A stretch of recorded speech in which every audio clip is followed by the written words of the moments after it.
wardrobe, sophomore medals, junior rings, senior sweatshirts. They have sat in these same chairs where the graduates are sitting today. But graduates also have another perspective, life after high school. They have had their college experience. They are all women on life's journey. As the school is celebrating the 50 years of women who have formed St. Lucy's, we wanted to invite someone who had strong ties to the school, who was a student of faith, a student who was involved in school activities, and someone who has given back her skills and talents to others. It seemed fitting to invite Ruba Priory as a graduate of 1998, as she is the first of 5 sisters to graduate from St. Lucy's. During the last 20 years, there's only been 2 years that there wasn't a Priory in school. This means a lot to families also. The parents got to come to 18 boutiques, 18 batch dinner auctions, and 10 father-daughter dances. I would like her sisters to stand. We also welcome and thank this family. When we talk about sisterhood, they're an example. Rana, the class of 2000, Minar, the class of 02, Diana, the class of 07, and Hania, the class of 2012.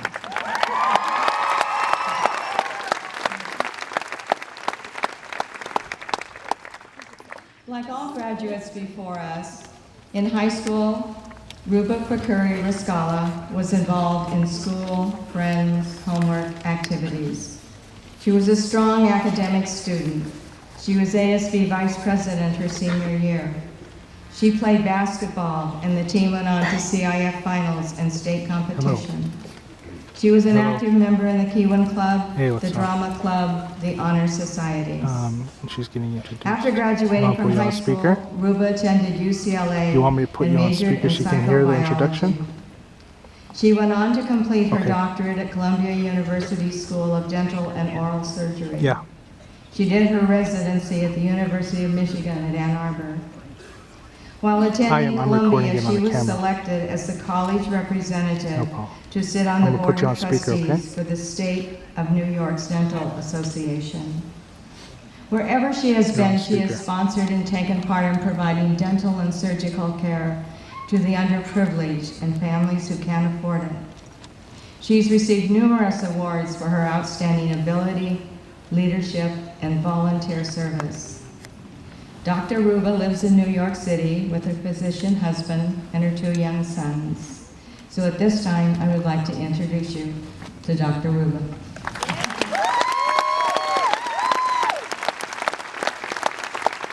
You're hearing okay?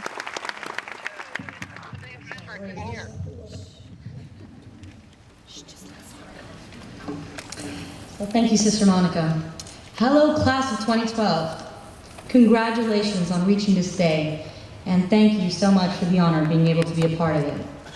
There are so many people who are proud of you. Your parents, family, the faculty, your friends, who all share in this achievement. So please give them a big round of applause.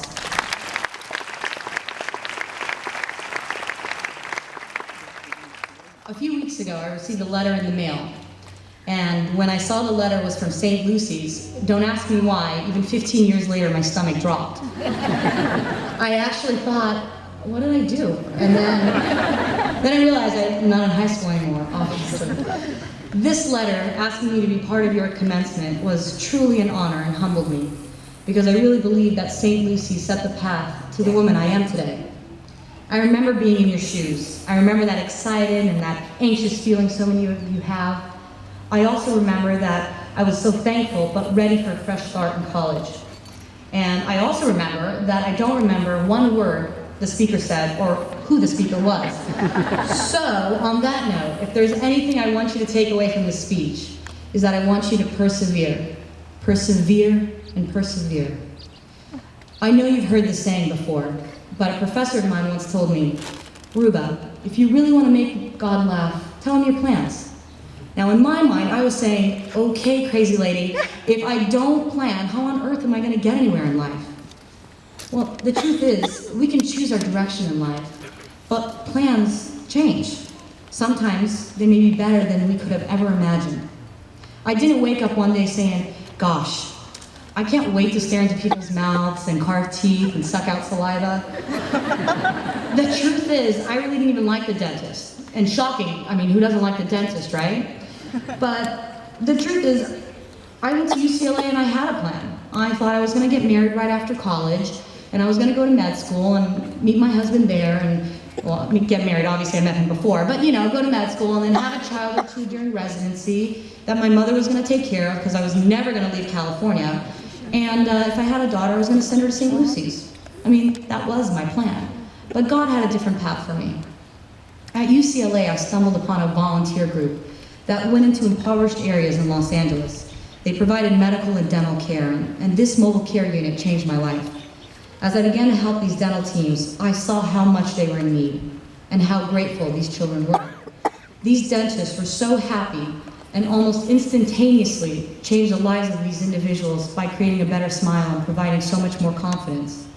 Therefore, during my third year of college, and to my parents' dismay, I changed my major, again, and proceeded to go into the pre-dental track. As a result, I got into Columbia University's dental school, and I remember going back and forth with my parents about whether or not to move to New York. And finally, when we made the decision, I remember my mother crying and saying, "You're going to end up staying there. I know it. You're going to end up staying in New York." In my mind, I was saying, "Okay, crazy lady, now why would I ever leave sunny California?" Well, as usual, my mother was right. She's sitting there, she's like, "I told you so." It wasn't the easiest of journeys, and after one semester at Columbia, I remember coming home and telling my parents that I wasn't going to go back. I remember telling them that I just didn't think I could cut it, and I truly felt that I might fail. I don't know what it was. Maybe I missed home, maybe I thought the workload would be as easy as it was before, but I let my fear get the best of me. I wanted to know my future, and I thought that I wasn't going to succeed unless I knew where I was going next. My dad, being as wise as ever, told me, "Ruba, settle down. Just finish your first year. Nothing worth it in life is easy." Ladies, nothing worth it in life is easy. You have to work hard. You have to persevere. He kept saying he had faith in me. Now, I don't know if I was more shocked that he didn't yell at me or that he had more faith in me than I did. But when I got back on that plane heading to New York, something burned in me. I had to continue. How was I going to quit now? I had to persevere. At that moment of weakness, I could not have imagined the outcome of all my hard work. I could not have imagined that a year later I would meet the man that would become my husband. And after graduating dental school at the top of my class, I would get accepted to one of the top residencies at U of M, helping cancer patients and other compromised individuals. I could not have imagined at that moment that I'd have a thriving practice helping people create better smiles through veneers and implants and not just sucking up saliva. Really? Who would have thought? I could not at that moment see what a great future was in store for me. And I could not at that moment imagine the faces of my two little boys that made me realize all the planning in the world could not have prepared me for my greatest role in life, and that as a mother. That role, and not my wonderful profession, is greater than anything I could have ever wanted or imagined for myself. I just needed to persevere to get there. At that moment, I wanted to know the future, but the truth is no one does. You ladies are about to start such a wonderful journey of self-growth and awareness. You may not know your future, but live for the present and don't forget the past. Now I know some will tell you, listen, forget the past and move on. But don't forget your roots and learn and grow from your past. Remember the lessons you've learned here and at home. Remember to live the forth in both spirit and in your actions. Remember how you felt as you sat in those pep rallies with all that red you were wearing, cheering on the class of 2012. You are the supernova seniors, as I came to learn, with 100% of you planning on or attending college. You all, and many of you, received so many great honors and scholarships. You're a group of young ladies who persevered through the tough workload here at St. Lucy's and now have all the potential in the world to succeed with the support of many behind you. As I was preparing this speech, I actually asked Sister Monica, I said, what is it that you want this class to know? I mean, what did you want me to know when I graduated? And she said, and I quote, "I just want them to be women of faith, willing to try new things, to go for their dreams, to have fun along the way. They are women with 50 years of women before them, to find their path and to realize that I am St. Lucy's. She said, you have so much in common, yet you are all so different. You graduate here today with people who love and support you. You and I and every other alumni sitting out there, we are St. Lucy's. We understand and hold common memories that no one could understand unless they walked in our shoes or climbed up those steps or sat in this very amphitheater every day making memories at lunch with our friends. We are St. Lucy's, and we share a bond of sisterhood with 50 years of women before us. Now, I happen to share a little bit closer bond with some of our others. In the last 18 years, the Priory girls, as my sisters and I became known, have been a part of St. Lucy's. As Sister Monica mentioned, my sister Retta graduated the class of 2000, Menora the class of 2002, my sister Diana the class of 2007, and your fellow classmate, my little sister Hania, the class of 2012. Now I'm going to age myself a little bit when I say this, but I remember sitting in class, in religion class, with Miss O'Rourke, as she reminded me today. And I remember sitting in class when Mrs. Littleton knocked on the door and brought me a note. And this note said, Ruba, your mom is okay, and that you, Hania, and Ode were born. I was a freshman here when you were born. So today is a bittersweet ending for us.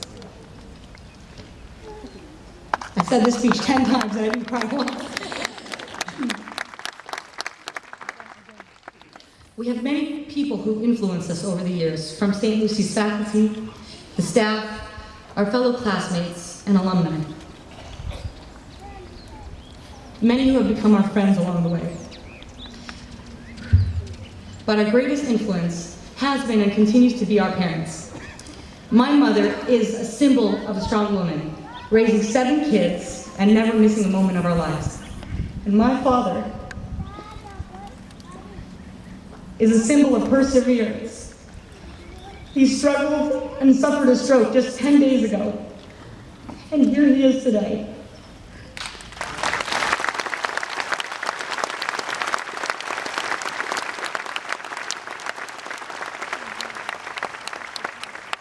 He was determined to be here today. He was determined to be at his youngest daughter's high school graduation.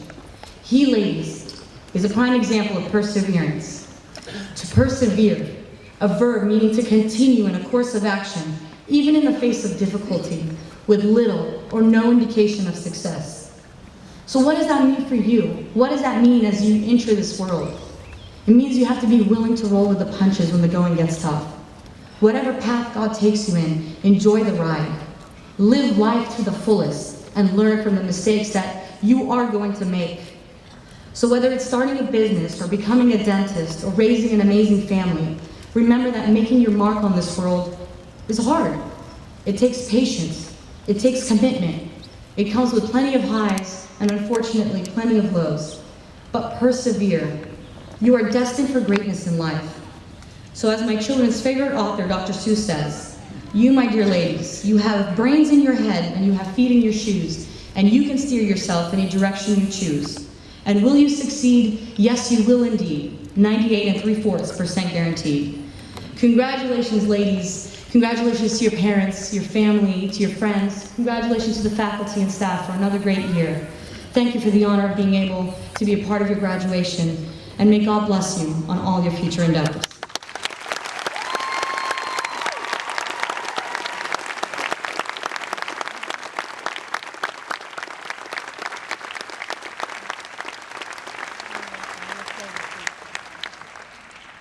Thank you.